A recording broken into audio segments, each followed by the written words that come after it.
Para Cristóvão, dia 21 de abril marca duas grandes epopeias brasileiras, Fundação de Brasília e a morte de Tiradentes. O Senado homenageou na semana passada os 50 anos de Brasília e o inconfidente mineiro Tiradentes, enforcado pelo governo português há 218 anos. A homenagem é de autoria do senador Cristóvão Buarque. O que realmente significa, a meu ver, as duas grandes epopeias, os dois grandes heroísmos, casados e, por coincidência, comemorados no mesmo dia, 21 de abril, é a vida e a morte de Tiradentes. É a transferência e a construção de uma nova capital. Por isso a gente tem que comemorar. Por isso a gente tem que fazer, sim, a festa, que pode não ser a festa no sentido lúdico, mas a festa no sentido cívico, de dizermos, nós estamos aqui. Tem sim que comemorar Brasília todos os outros brasileiros, porque essa não é uma cidade dos brasilienses, essa é uma cidade dos brasileiros. Nós somos a capital de todos os brasileiros e nós somos a capital construída por todos os brasileiros. Nós somos a epopeia do Brasil e não só a epopeia de Brasília.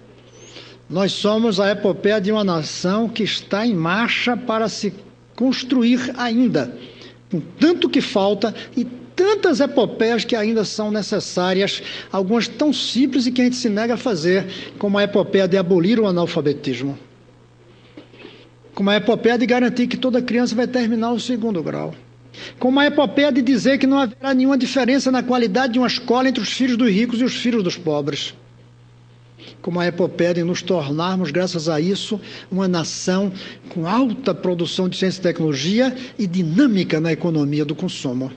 Tantas epopeias para fazer ainda daqui para frente. Mas duas que se casam para comemorarmos hoje juntas. A epopeia chamada Tiradentes, a epopeia chamada Brasília. E aí eu concluo, senador Monsanto, dizendo que diante de nós está mais do que a comemoração do passado, está o sonho do futuro. Que Brasília, que já se completou como cidade do ponto de vista urbano, do ponto de vista econômico, do ponto de vista arquitetônico, eu diria até do ponto de vista cultural, ela se comporte e se complete do ponto de vista ético. Ela se comporte do ponto de vista político e ela, sobretudo, se comporte, se complete, dando ao resto do Brasil aquilo que vai sim em troca do que recebemos do resto do Brasil. Que Brasília, daqui para frente, se transforme num exemplo para o Brasil inteiro. Um exemplo de que é possível governar com ética no comportamento dos dirigentes e com ética nas prioridades das políticas. Uma Brasília que será capaz de mostrar ao Brasil que podemos aqui inventar uma forma nova de governar e somos capazes de inventar também formas novas de políticas sociais capazes de unir a população. Vamos comemorar os 50 anos da nossa inauguração. Vamos comemorar a epopeia e o heroísmo do passado, olhando a responsabilidade que nós temos para o futuro. Vamos comemorar agradecendo aos brasileiros que nos fizeram, nos comprometendo com eles de que daqui vamos apresentar soluções que servirão ao Brasil inteiro. Vamos comemorar a inauguração de Brasília, imaginando um dia inaugurar um outro Brasil. Um Brasil diferente. Um Brasil que não nos assuste pelas notícias do dia a dia. Um Brasil que não nos deixe ter medo de andar nas ruas. Um Brasil que não nos dê vergonha da desigualdade.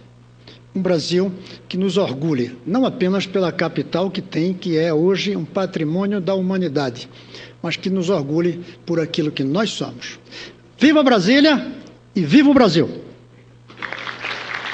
Proposta do deputado Ademir Camilo garante reconhecimento da categoria dos trabalhadores da agricultura familiar. Tivemos várias audiências com o ministro Lupe e ele reconheceu, junto com sua equipe técnica, junto da sua equipe jurídica, que havia sim uma categoria nova, por decisão legal. Só para dar um exemplo, a cada 100 trabalhadores rurais anteriormente admitidos, 70 são agricultores familiares. E é uma categoria muito grande nesse país.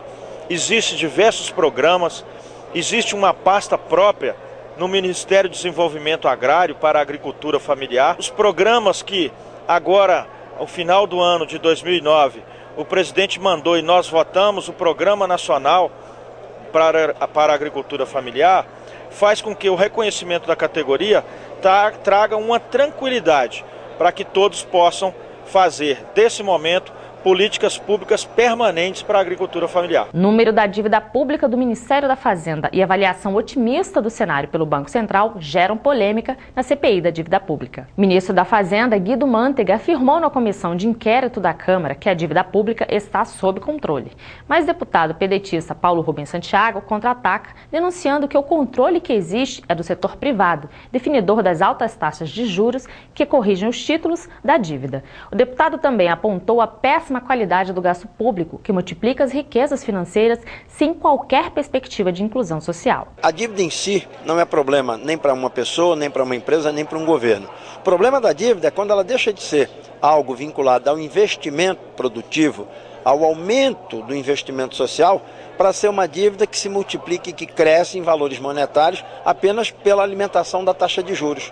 Então, algo precisa ser desmontado nessa engrenagem e nós fizemos diversas sugestões, são sugestões inclusive de economistas importantes da Universidade Federal do Rio de Janeiro, da Universidade de Campinas, da Universidade Federal de Minas Gerais, aqui da Universidade de Brasília, para que o Brasil não se torne refém dessa política de combater a inflação com elevadas taxas de juros. O mesmo juro que combate a inflação é o juro que paga o título público e, consequentemente, a dívida é cada vez maior, embora ela tenha sido reduzida em relação ao PIB por conta do esforço fiscal. Se tira bilhões da sociedade para diminuir a dívida pagando a quem vive de renda e não quem investe na produção.